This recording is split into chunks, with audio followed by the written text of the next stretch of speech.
know from my friends in the Border Patrol, the CBP, that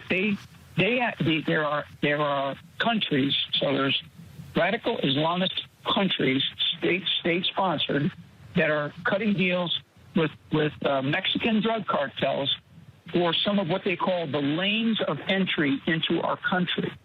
And I have personally seen the photos of the signage, okay, the signage along those paths that are in Arabic, okay, and they basically have it, but they're like waypoints along that path as you come in. Primarily in this case, the one that I saw was in Texas, and it's like signs that say, in Arabic, this way, move to this point. I mean, it's unbelievable. Retired General Michael Flynn is the National Security Advisor for the President-elect. That was him claiming in August in an interview that he has personally seen signs in Arabic on our southern border directing ISIS fighters for how they should cross into our country. It's not just that he's heard ISIS fighters might do it. He has seen the Arabic signage himself showing them where to go and what to do. One that I saw was in Texas, and it's like signs that say, in Arabic, this way, move to this point. I mean, it's unbelievable. Unbelievable. Those Arabic signs for the ISIS fighters that are all over Texas. When California Congressman Duncan Hunter went on my friend Greta's show on Fox a couple of years ago and said he knew that 10 ISIS fighters had been apprehended on the southern border. And they were in custody, and he knew this because of his friends at the Border Patrol. He got saddled in the aftermath of that with a reputation for being a little bit of a kook in Congress. This time around, it's not a California congressman who vapes in Congress and is dealing with an ethics scandal and all the rest of it. This time around, it's the man who's now tasked with being our president-elect's national security advisor. And we learned today that he is quite literally the guy who is the president-elect is listening to most. Today we learned that the president-elect was due to get a presidential daily brief. The thing is, these briefings have not been happening daily for this president-elect. He has just been opting not to get them on a daily basis. You are getting the presidential daily brief only once a week. Well, I get it when I need it. But is there some skepticism? First of all, these are very good people that are giving me the briefings.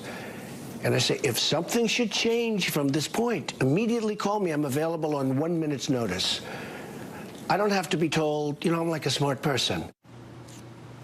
I'm a smart person. I don't need to get all these briefings. I get it when I need it. So because of that stance from the president-elect, it was news today when we learned today that he was due to get one of those briefings today. Hey, on the presidential daily briefing today, I wondered if you can say how many of those the president-elect has now received, whether he's developed a favorite style of receiving them, whether it's in person, over the phone, or if he's receiving any briefing materials beforehand or afterhand. With regard to the PBD, we haven't put out any additional information about, I guess you'd say a readout, so to speak. Obviously, by the very nature of the PBD, that's something that isn't exactly conducive to a traditional readout. But the one thing I will say is that the president-elect is receiving numerous briefings, whether it's from his national security team with General Flynn and others, as well as the formal PBD. And so he's very much up to speed in what's going on and fully ready to be sworn in next month and take over the role as Commander-in-Chief.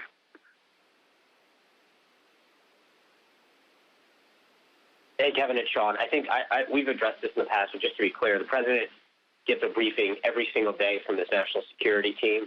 And so just so you're crystal clear on that. President gets a briefing every single day from his national security team headed up by General Flynn, right? So don't necessarily worry about this product of the intelligence services and presidential daily briefing. The president-elect gets his own briefing every day from his national security people, from his national security advisor, General Flynn, who claims he has seen signs with his own eyes in Texas. The signs in Texas in Arabic giving directions to the ISIS fighters for how to make their way into the United States. He's taking care of the briefings for the president on a daily basis. We don't necessarily need to worry so much about that PDB. Whatever's going on, though, with however the president-elect is being briefed, it doesn't necessarily seem like it's working great, or at least in a timely fashion. Yesterday, you saw reports that the Chinese government has returned to the United States the underwater drone that a Chinese ship made off with in the South China Sea last week. Chinese warships snatched up this drone while an American civilian crew on a Navy ship was in the middle of retrieving it from the South China Sea. Chinese swept in, took it, and took off. And the Pentagon didn't clarify what condition the drone was in when the Chinese handed it back yesterday, but it is now back in American hands, and that's great. So crisis over, right? But if you pay attention to the timeline on this, there's something worth worrying about here. On Thursday that's when the Chinese warship took the drone. On Saturday, we woke up to this beautifully misspelled tweet about it from the president-elect. Quote, China steals U.S. Navy research drone in international waters, rips it out of the water, and takes it to China in unprecedented act. Set aside the typo, just look at the timestamp. That was 7:30 on Saturday morning. He went on ultimately to delete that tweet and fix the typo about an hour later. So that was all Saturday morning, starting at about 7:30 in the morning, a couple days after China had taken the drone. But as best as we can tell, and Huffington Post has done some good reporting on this, it was about 3:30 in the morning on Saturday morning, so 4 hours before Trump sent that tweet about it, when the U.S. ambassador to China came back and told the U.S. government that he had successfully negotiated with China to get the drone back. China had agreed with our ambassador, and the U.S. ambassador had told the government that it was done. We were getting the drone back. And we knew that by 3:30 on Saturday morning. The whole thing was done. But then 4 hours later, there's the president-elect firing away tweets about this unprecedented act and China stealing that drone. I mean, every morning, the president-elect would be usually expected to receive the president's daily brief. Now, presumably, the fact that this crisis had been brewing between the U.S. and China, that it had been resolved before he started tweeting in the morning, presumably that would have come up if he had been briefed that Saturday morning before he started tweeting about world affairs and confrontations with other countries. We asked the transition team whether Mr. Trump received his presidential daily briefing on Saturday at all, whether or not it was before he started tweeting about this matter. We haven't heard back. But that wasn't the last tweet he sent out about this crisis. At 8 o'clock on Saturday night, 17 hours after the U.S. ambassador had reportedly arranged to already get the drone back, he was still tweeting about it. We should tell China we don't want the drone they stole back. Let them keep it. The president-elect would have known that the drone was already on its way back if he had been briefed. We don't know if he was briefed before he was making these public comments. Today, the transition team insisted that General Flynn is keeping him up on everything, so don't worry about whether he's getting those PDBs. I don't know General Flynn at all, but that seems like a big thing to miss if you're in charge of keeping the president up on what's going on in the world. A national security advisor is the in-house advisor to the president on all national security issues. And at a time like this, right, attacks in Germany and Yemen and Jordan and Turkey, right, the national security advisor is the man who advises the president-elect in this case how to proceed in times of crisis, how to understand them.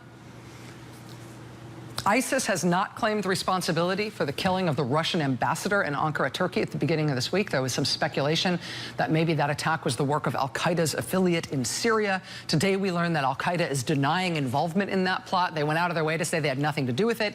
But today we've also learned that Turkey says that the person behind the killing of the Russian ambassador is the Turkish imam who's currently living in the Poconos in Pennsylvania. Turkey desperately wants us to extradite him. He's a legal permanent U.S. resident. They're blaming him for the coup in Turkey over the summer. They asked the United States to send him back to Turkey. So far, the United States government has said no. Now they're saying that he's behind the killing of the Russian ambassador. Turkey and Russia say they know that he's behind it. And so the United States supported that assassination. The United States is behind the assassination of that Russian ambassador because we're harboring the guy who they want to blame for it, who they want to blame for everything going wrong in their country. We're behind the assassination of that ambassador in that art gallery. So says our NATO ally, along with Russia? I mean, that's what the news was like in national security today. Secretary Kerry had to step in and speak with his Turkish counterpart about this today. By all accounts, things got very difficult and messy around this subject. The guy who's supposed to be whispering the president-elect's ear, giving him sage advice and understanding on national security, well, he's sort of part of the mess here. He was on the payroll of the Turkish government while he worked on the Trump campaign this year. He ran a consulting firm that lobbied for Turkish government interests. He said that he did that while working for the Trump campaign without publicly disclosing it. And now he's the guy tasked with advising the president-elect in times of national security crises, which, depending on how you define it, could be any time. It is a concern, I think, for a lot of people, even those who voted for Donald Trump, that he's not receiving his daily presidential daily brief.